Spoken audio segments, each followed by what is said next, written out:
Assalamualaikum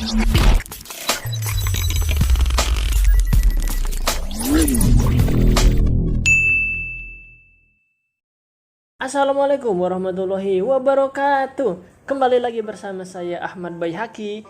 Oke teman-teman, nah di video kali ini kita akan membahas tentang kaidah pencacahan. Nah, materi ini adalah materi kelas 12. Nah, kita akan membahas kupas tentang kaidah pencacahan. Apa itu kaidah pencacahan? Nah, jadi kaidah pencacahan itu adalah sebuah cara yang perlu digarisbawahi adalah cara untuk menghitung seluruh kemungkinan yang dapat terjadi dari percobaan tertentu. Jadi di sini kita menghitung seluruh kemungkinan yang terjadi pada sebuah peristiwa atau kejadian tertentu. Nah, di dalam kaidah pencacahan itu ada beberapa yang akan kita bahas. Yang pertama itu ada aturan pengisian tempat, ada permutasi, ada kombinasi. Nah, di aturan pengisian tempat itu ada kaidah perkalian, ada kaidah penjumlahan. Nah, di video kali ini kita akan membahas tentang aturan penjumlahan dan aturan perkalian terlebih dahulu. Baik teman-teman, nah di aturan penjumlahan itu apa sih maksudnya? Nah, sederhananya gini. Kalau misalkan aturan penjumlahan itu digunakan saat ada sejumlah kejadian yang tidak saling berhubungan. Artinya kejadian tersebut itu tidak saling berhubungan. Dalam kata lain saling lepas. Jadi tidak ada hubungannya antar kejadian tersebut. Nah, misalkan nih si Jerry nih hendak, tipe teman-teman hendak.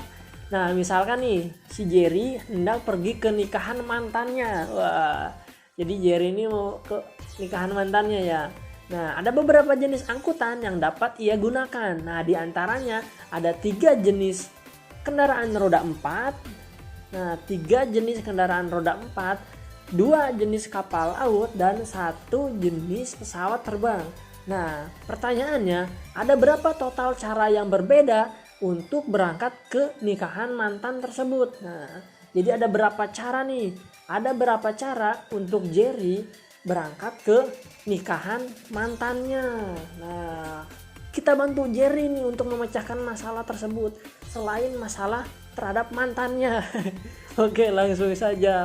Nah, bagaimana cara menjawabnya? Yang pertama, kita analisis dulu nih, kejadian ini apakah tidak saling berhubungan atau saling berhubungan.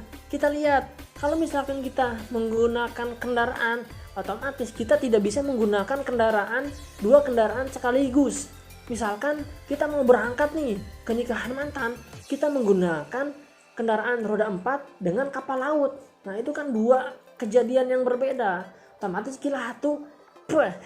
Otomatis kita harus memilih salah satunya. Nah, jadi kejadian-kejadian di sini itu artinya tidak saling berhubungan, saling lepas.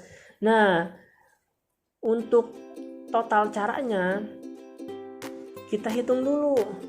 Untuk N1-nya misalkan kendaraan roda 4 ada berapa? Ada 3 kan ya. Untuk N2-nya ada berapa?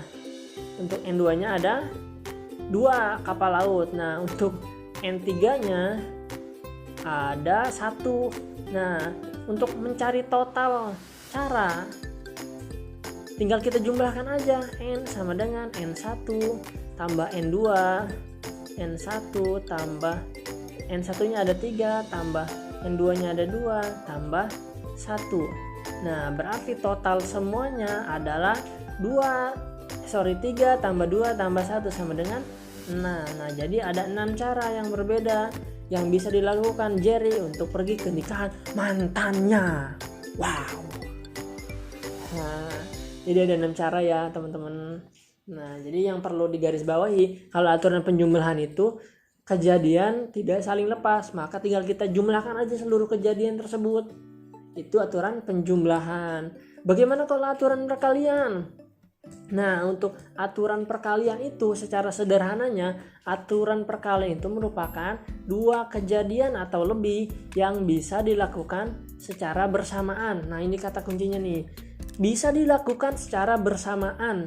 Misalkan ketika Ali mau ke nikahan mantannya, sekarang si Ali ini gantian ke nikahan mantannya, Ali mempunyai 2 baju dan 3 celana yang berbeda.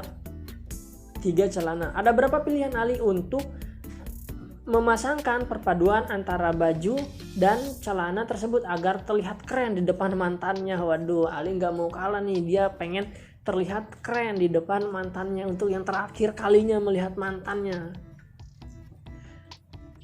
Nah, kalau misalkan aturan perkalian itu biasanya ada kata kuncinya teman-teman. Nah, kata kuncinya itu, kata hubungnya itu kata dan.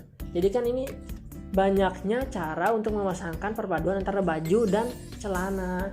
Nah, kalau misalkan aturan perkalian tinggal kita kalikan aja kejadian tersebut. Nah, ini kan 2 kejadian yang harus dilakukan secara bersamaan. Memakai baju dan memakai celana harus dilakukan secara bersamaan. Nggak mungkin dong kita ke nikahan mantan dengan menggunakan baju doang, nggak pakai celana, nggak mungkin dong. Atau sebaliknya kita pakai celana doang nggak pakai baju, nggak mungkin dong. Nah, maka harus dipadukan antara baju dan celana. Nah, untuk menjawabnya tinggal kita kalikan aja kejadian tersebut. N1-nya ada berapa teman-teman? Nah, untuk N1-nya itu ada 2 bajunya. Nah, untuk N2-nya ada 3. Nah, kalau misalkan kita lihat pada tabel, nah misalkan bajunya itu ada B1 sama B2. Nah, untuk celananya ada C1, C2 dan C3 karena celana ada 3 kan. Nah, untuk memasangkannya tinggal kita pasangkan aja B1 sama C1, B1 sama C2, B1 sama C3, kemudian B2 sama C1, B2 sama C2, B2 sama C3. Nah, maka untuk pasangannya itu ada berapa? 1, 2, 3, 4, 5, 6. Atau untuk menghitungnya N-nya itu sama dengan tinggal kita kalikan aja 2 baju dikali 3 celana sama dengan 6. Nah, jadi kejadiannya itu, jadi untuk memasangkan baju dan celana itu ada 6 pilihan yang bisa Ali lakukan. Jadi ada 6 cara yang dapat dipilih dalam menggunakan baju dan celana ke acara nikahan mantannya. Jadi perbedaan antara aturan perkalian dan aturan penjumlahan itu, kalau misalkan aturan penjumlahan itu kejadian yang tidak saling berhubungan, kalau aturan perkalian itu kejadian yang bisa dilakukan secara bersama-sama dan biasanya dihubungkan atau dihubungkan dengan kata hubung dan.